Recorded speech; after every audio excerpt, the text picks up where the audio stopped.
देखिए एग्जाम्पल 2.1, ये आपके एनसीईआरटी का एग्जाम्पल है, किताब में है इसलिए मैं यहाँ लिख नहीं रहा हूँ। लिखा है calculate the angle of 1 degree. 1 degree को कैलकुलेट करना है पहले तो, ठीक है, कि 1 degree 1 minute and 1 second in radian.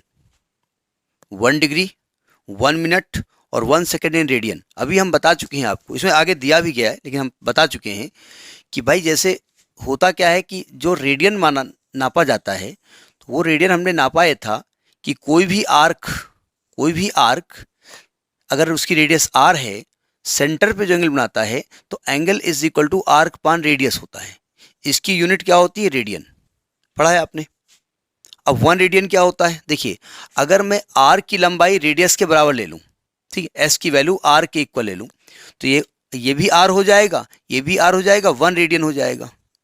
ठीक है, मतलब अगर कोई आर्क या 1 मीटर का रेडियस हो और 1 मीटर आर्क लेंथ हो, तो जितना एंगल उस पर सबटेंड करेगा सेंटर पे वो 1 रेडियन होगा। ठीक है, अच्छा ये पूरा कितने डिग्री होता है? 360। ठीक है, और ये पूरा 2 पाई रेडियन होता है। ये 360 होता है, क्यों भाई? अगर पूरे एंगल की हम बात करें तो पूरा आर्क 2 पाई आर हो जाएगा, upon R, are are cut गया तो वैल्यू 2 पाई आएगी ना। तो 360 डिग्री बराबर 2 पाई रेडियन। तो पहला आपसे पार्ट ये कह रहा है कि 1 डिग्री को आप रेडियन में कन्वर्ट करो। तो आप कहेंगे देखो भैया 360 डिग्री इज इक्वल टू क्या होता है? 2 पाई रेडियन। तो यहां से निकल के आया ना भाई। अगर पूरा हम ये पूरा एंगल नापना चाहते हैं तो हम 360 डिग्री होता हम जानते हैं, और पूरे आर की लंबाई क्या होती है? 2 पाई आर।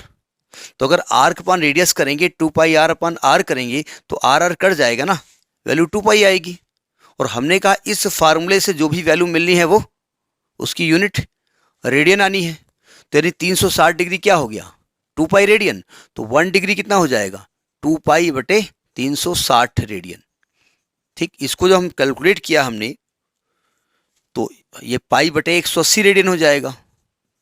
ठीक, इसको जब कैलकुलेट किया तो 1.745 इंटू 10⁻² रेडियन। इस वैल्यू को याद कर लीजिएगा, निकालना तो आपने देख ही लिया। एक्चुअली पाई की वैल्यू आप रखेंगे 3.14 और इसको 180 से डिवाइड कर दीजिए।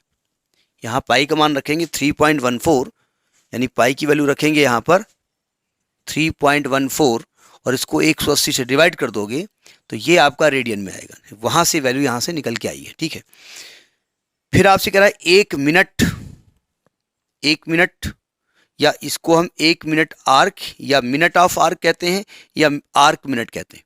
1 मिनट का जो एंगल होता है ना, मतलब अभी हम बता चुके हैं थोड़ी देर पहले कि भाई ये एंगल मेजर किया, ये बनाया एंगल। अगर ये 1 मिनट है, मिनट हमने क्या बताया? 90 डिग्री के 90 टुकड़े किए, एक टुकड़ा 1 डिग्री, उस 1 डिग्री के 60 टुकड़े किए, एक टुकड़ा 1 मिनट। इस मिनट को हम आर्क मिनट भी कहते हैं। 1 मिनट को आर्क मिनट कहलाता है, आर्क मिनट। ठीक है, तो आप ये कह रहे हैं 1 मिनट में कितने सेकंड होते हैं? तो अभी हम बता चुके हैं कि 1 डिग्री में इतने रेडियन होता है। ठीक है, यानी कि 60 सेकंड बराबर होता है 1.745 इंटू 10⁻² रेडियन। तो रेडियन, तो 1 मिनट कितना हो जाएगा? तो 1.745 इंटू 10⁻² को 60 से डिवाइड कर दो, तो ये वैल्यू जो आएगी वो आएगी 2.91 इंटू 10⁻⁴ रेडियन। ये 1 मिनट इतने रेडियन होता है। इन वैल्यूज को, इस ये तो न्यूमेरिकल है लेकिन इन वैल्यूज को डायरेक्ट याद कर लीजिएगा। ठीक, अब आप कहेंगे आप क्यों नहीं याद किए, आप तो बुक पकड़े हुए हैं। हम क्या याद करें? ये वैल्यू हम काहे याद करें?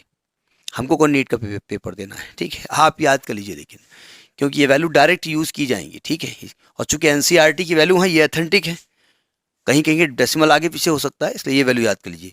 फिर कह रहे हैं 1 सेकंड, जिसको आर्क सेकंड भी कहते हैं, यानी अगर ये एंगल 1 मिनट था फिर इसके 60 टुकड़े किए तो एक टुकड़ा 1 सेकंड होता है। तो अभी हमने कहा 1 मिनट इतने रेडियन होता है ना, तो 1 मिनट बोले तो 60 सेकंड बराबर होता है 2.91 इंटू 10⁻⁴ रेडियन। तो अगर 1 सेकंड कितना होगा? तो 2.91 इंटू 10⁻⁴ रेडियन को आप क्या करेंगे? 60 से डिवाइड कर देंगे, तो ये वैल्यू आएगी आपकी 4.85 इंटू 10⁻⁻6 रेडियन। अगर इन सभी वैल्यूज की बात करें तो ये वैल्यू बहुत इंपॉर्टेंट है। एक सेकेंड कितना रेडियन होता है? 4.85 इंटू 10⁻⁻6 रेडियन। ठीक है,